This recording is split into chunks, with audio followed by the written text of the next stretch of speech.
번째, 사랑하기에.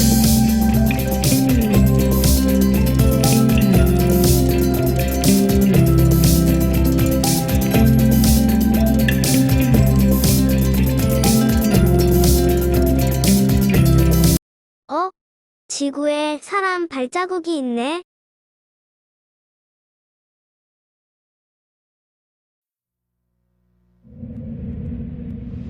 이것을 생태 발자국이라고 하는데, 인간의 활동이 생태계에 남기는 영향을 발자국으로 환산한 수치를 말해.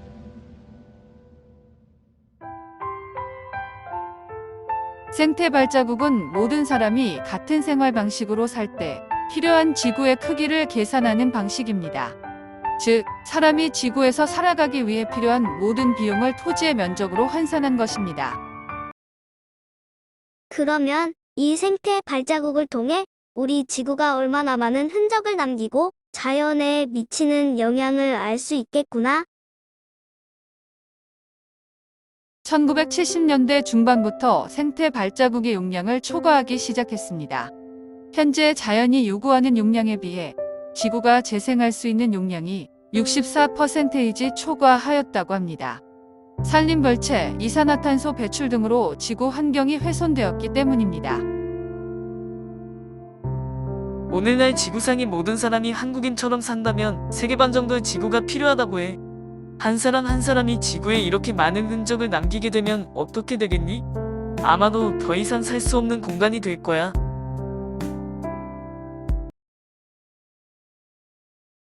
정말 심각하구나. 이러한 문제를 해결하기 위해 우리는 어떻게 해야 할까? 인간과 환경이 함께 어우러져 살아갈 수 있는 방법을 찾아야 할 것 같아.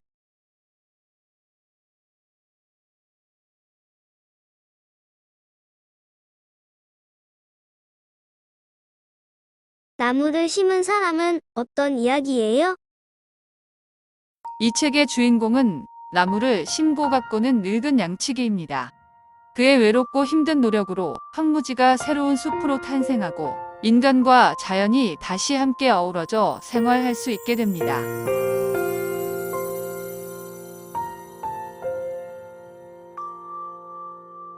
나무를 심은 사람 이야기가 실제로 일어났습니다. 중국 내이멍구의 마오우수 사막은 대표적인 황사의 진원지이지만 한때는 푸른 초원이었습니다. 그러나 무차별한 벌목과 양떼로 인해 점점 황량해지기 시작했고, 거기에다가 기온 상승까지 겹치면서 사막화가 급속하게 진행되었습니다.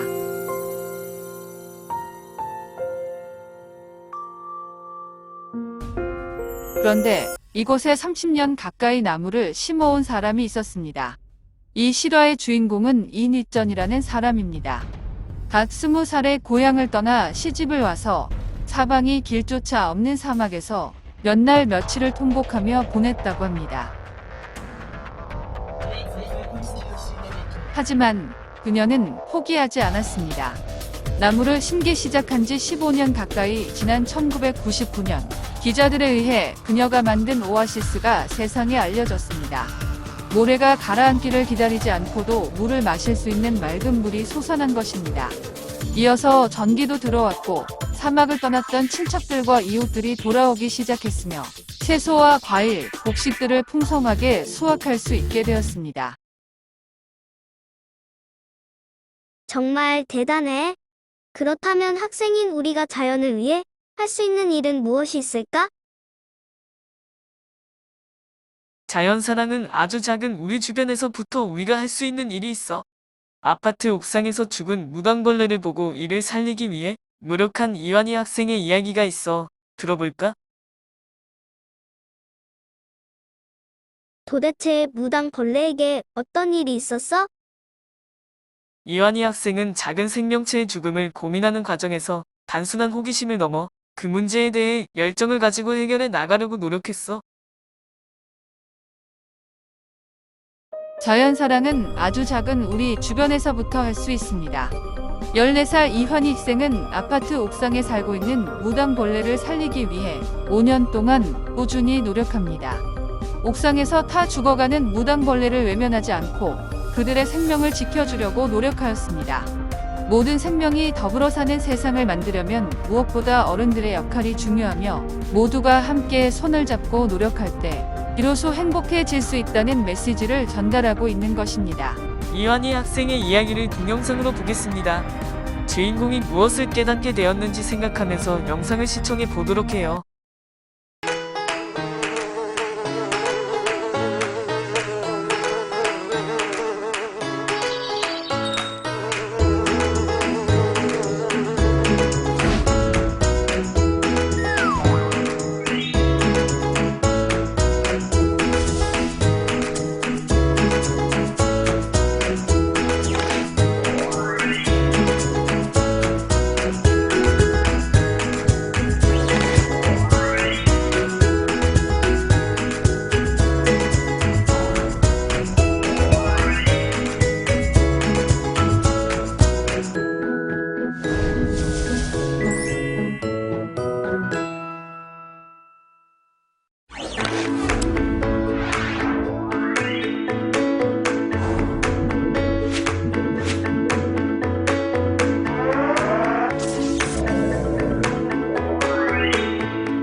처음부터 책임의식을 느낀 것은 아닙니다.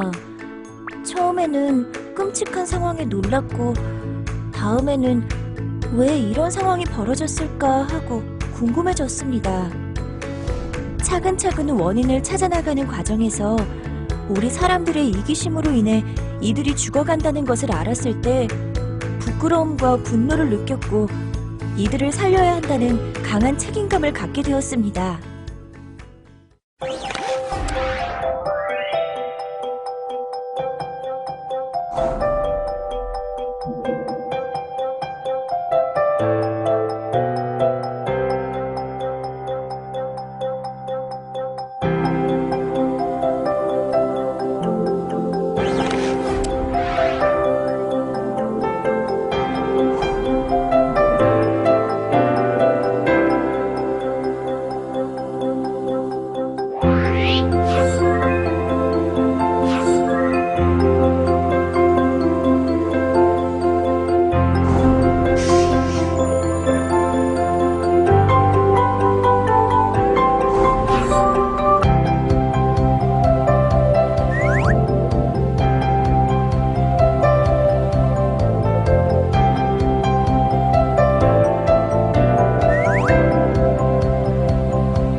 부끄러움과 책임감이 현실의 어려움을 극복하게 한 큰 힘이었다고 생각합니다. 또 한 가지는 학교 선생님들과 부모님, 도와주시는 분들의 격려와 응원, 협조였습니다.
주변이나 상대방에 대한 관심과 배려를 조금씩 더 베풀며 살면 좋겠습니다. 부모님과 선생님들은 늘 그렇게 살아야 한다고 가르치시지만 실제로 우리 학생들은 배운 것을 행동으로 옮기는 것에는 인색한 것 같습니다. 작은 것이라도 배운 것을 행동으로 옮길 때, 그리고 책임을 다할 때 사회의 변화를 이끌어낼 수 있다고 생각합니다.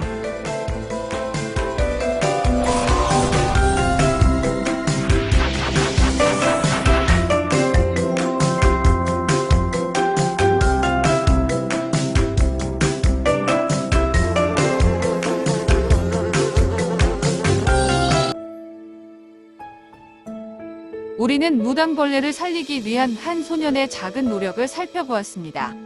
우리가 배운 것을 행동으로 옮기고 각자 책임을 다할 때 사회의 변화를 이끌 수 있는 것입니다. 그러면 여러분들이 일상생활 속에서 실천할 수 있는 자연 사랑의 모습은 어떤 것들이 있을까요? 함께 구체적 실천 방법을 생각해 봅시다. 일상생활 속 환경을 지킬 수 있는 방법들이 많이 있을 것입니다. 나는 분리수거를 더 열심히 해야지. 나는 일회용품 사용을 줄일 거야. 공기오염, 수질오염, 토지오염, 방사능으로 인한 오염 등 우리가 경험하고 있는 환경오염이 많습니다. 그러한 오염의 원인에는 어떤 것들이 있을지 생각해 봅시다. 환경오염의 원인과 구체적인 모습을 마인드맵으로 표현해 봅시다. 환경 오염을 막기 위해서 내가 할 수 있는 일은 무엇이 있을까요? 우리의 일상생활 속에서 실천할 수 있는 것들을 생각해보고 구체적 모습을 써봅시다. 지구를 지키기 위한 5가지 제안을 해봅시다. 이완희 학생의 모습에서 알 수 있었는데요. 환경 문제를 해결하기 위해 개인적 노력뿐만 아니라 협동연대도 중요하다는 것을 깨달았어요. 환경 문제는 개인의 노력과 아울러 모두가 함께하는 협동과 연대가 중요합니다. 그 이유는 무엇일까요? 그것은 개인의 욕심이 공동체 전체를 망칠 수 있다는 공유지의 비극에서 잘 나타납니다. 마을 주민들이 가축을 풀어놓는 공동의 목초지가 있었습니다. 누구나 공짜로 이용할 수 있는 곳이었습니다. 주민들은 너도 나도 자기가 기르는 양들은 목초지로 데리고 나와서 풀을 뜯게 했습니다. 어차피 공짜이기 때문에 다른 사람보다 양들을 많이 데리고 나오는 것이 자신에게는 훨씬 이득이었기 때문입니다.